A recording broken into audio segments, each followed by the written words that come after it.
नमस्कार. महाराष्ट्र हेल्थ प्लॅटफॉर्मवर तुम्हा सर्वांचं परत एकदा स्वागत आहे. मी वैद्य रश्मी अमोल हिंगमिरे, BMS MD, श्री विश्वहरी आयुर्वेद चिकित्सालय आणि पंचकर्म केंद्र, डॉक्टर लेन, नांदेड. तर मागील भागामध्ये आपण स्त्रियांच्या आरोग्य समस्येविषयी बोलत होतो. तर ह्या भागामध्ये आपण स्त्रियांच्या आरोग्य समस्येवर आणखी एका वेगळ्या विषयावर चर्चा करणार आहोत. तो विषय म्हणजे थायरॉईड. तर आज आपण थायरॉईड म्हणजे नेमकं काय आहे, त्याचे हार्मोन्स कोणते आणि हे निर्माण होण्याची कारणं काय आहेत आणि याची लक्षणं, ह्या गोष्टी आपण पाहणार आहोत. तर आपल्या घशाच्या बेसला दोन्ही साईडला फुलपाखराच्या आकाराचे ग्रंथी असतात, त्याला आपण थायरॉईड म्हणत असतो. त्या ग्रंथीचे दोन हार्मोन्स असतात, T3 आणि T4. हे दोन हार्मोन जे आहेत ते आपल्या शरीराचा मेटाबॉलिक रेट म्हणजे जे चयापचयाची क्रिया आहे ते नियंत्रित करत असतात. आणि जेव्हा काही कारणांमुळे हे दोन हार्मोन्स शरीरामध्ये याची कमतरता व्हायला लागते किंवा त्या ग्रंथीकडून ह्याचं सिक्रेशन जे आहे ते कमी प्रमाणात होत असते, तेव्हा मेंदूला तिथे असणाऱ्या पिट्युटरी ग्लँडला असा संदेश जातो की हे दोन हार्मोन्स कमी शरीरामध्ये पडत आहेत. तर तिथून TSH नावाचा जो हार्मोन आहे तो रिलीज होत असतो आणि हा हार्मोन म्हणजे थायरॉईड स्टिम्युलेटिंग हार्मोन ह्या दोन हार्मोनवर T3 आणि T4 कंट्रोल करत असतो. आणि मग अशा वेळेस जेव्हा ह्या दोन्हीची कमतरता असते आणि TSHची व्हॅल्यू मग वाढून येत असते आणि जेव्हा आपण मग रक्ताची तपासणी करतो तेव्हा T3 T4 नॉर्मलला येतात आणि TSH हा मोठ्या प्रमाणात दिसून येतो, तेव्हा आपण त्याला हायपोथायरॉइडिझम असे म्हणत असतो. आणि मग TSHची जेव्हा मात्रा आणि ह्याच्या अपोजिट जेव्हा कंडिशन येते त्यामध्ये T3 आणि T4 ह्या दोन हार्मोन्सचं सिक्रेशन हे वाढलेलं असते, तेव्हा मेंदूला निगेटिव्ह फीडबॅक जातो की हे दोन हार्मोन्सचं जे प्रमाण आहे ते शरीरात ऑलरेडी खूप जास्त आहे, म्हणून TSHचं प्रमाण हे कमी होतं मग आपोआप. आणि रक्त तपासणीमध्ये आपल्याला T3 आणि T4ची व्हॅल्यू ही वाढून मिळत असते आणि TSH कमी होत असतं. तर अशा वेळेस आपण त्याला हायपरथायरॉइडिझम असे म्हणत असतो. तर रुग्ण जेव्हा क्लिनिकमध्ये येतो की तेव्हा मला थायरॉईड आहे फक्त त्याला एवढं माहीत असतं, मग त्याला हायपो आहे हायपर आहे ह्या गोष्टीची त्याला कल्पना नसते.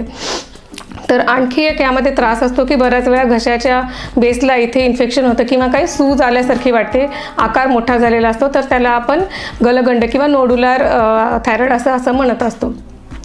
तर ह्या थायरॉईडची नेमकी कारणं काय आहेत हे आज आपण पाहूयात. तर सर्वात प्रथम ह्याचं कारण म्हणजे पोषणाचा अभाव आहे.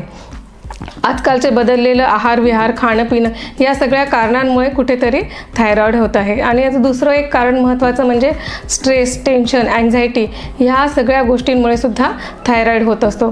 तिसरं कारण म्हणजे वेळेवर न जेवणं, रात्रीचे जे जागरण आहेत, दिवसा झोपणे, त्यानंतर शरीरातील विविध आजार आहेत जसं खूप लॉंग ड्युरेशनपर्यंत शरीरामध्ये रक्ताची कमतरता असणे ज्याला ॲनिमिया म्हणू, शरीरात सतत असणारा ताप, त्यानंतर जुनाट आम्लपित्तासारखा आजार किंवा ओबेसिटी, स्थूलपणा, वजन खूप प्रमाणापेक्षा जास्त वाढलेलं असणं, तर ह्या सर्व गोष्टीमुळे थायरॉईड हा डिसीज आपल्याला होऊ शकतो.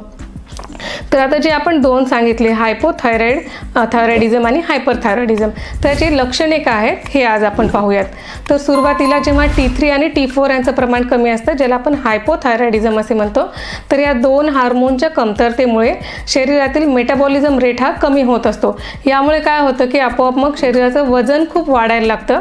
वजन वाढल्यामुळे शरीरामध्ये सुस्ती, आळसपणा यायला लागतो आणि शरीरावर सूज यायला लागते.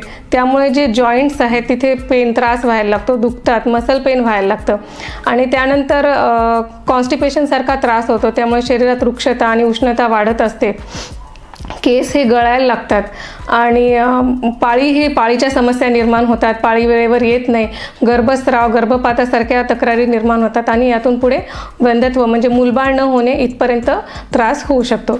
आणि ह्याच्या दुसरा अपोजिट जो आहे ज्याच्यामध्ये T3 आणि T4 यांचं प्रमाण शरीरामध्ये वाढलेलं असते आणि हे दोन हार्मोन वाढल्यामुळे आपोआप मेटाबॉलिझम रेट हा शरीराचा खूप वाढलेला असतो. मग ह्यामध्ये त्याच्या अपोजिट लक्षणे दिसायला लागतात, जसं शरीराचं वजन हे भार हे कमी होऊन जातं, वजन झपाट्याने कमी व्हायला लागतं, शौचास अधिक वेळा जावं लागतं आणि त्यानंतर छातीमध्ये सतत धडधड होत असते, भीती वाटल्यासारखं वाटत असते, खूप घाम यायला लागतो, पाल्पिटेशन्स ज्याला असं म्हणतो तो होत राहतं, मूड स्विंग्स व्हायला लागतात, हृदयाचे ठोके वाढतात आणि कुठे नैराश्य यायला लागतं, कन्फ्युजन्स व्हायला लागतात, निर्णय क्षमता व्यक्तीची कुठेतरी कमी होत जाते, यामध्ये सुद्धा केस गळायला लागतात, त्यानंतर पाळीच्या तक्रारी सुरू होतात, ह्यात सुद्धा गर्भपात होऊ शकतो आणि वंध्यत्वापर्यंत ह्या तक्रारी जाऊ शकतात. तर आपण ह्या भागामध्ये थायरॉईड म्हणजे नेमकं काय, त्याची कारणं काय असतात आणि काय लक्षणं असतात हे आपण पाहिलं. तर पुढच्या भागामध्ये आपण याची आयुर्वेद दृष्टिकोनातून काय चिकित्सा करायची, आयुर्वेद दृष्टीतून थायरॉईडचा कसा विचार केला जातो या गोष्टी आपण पाहूयात.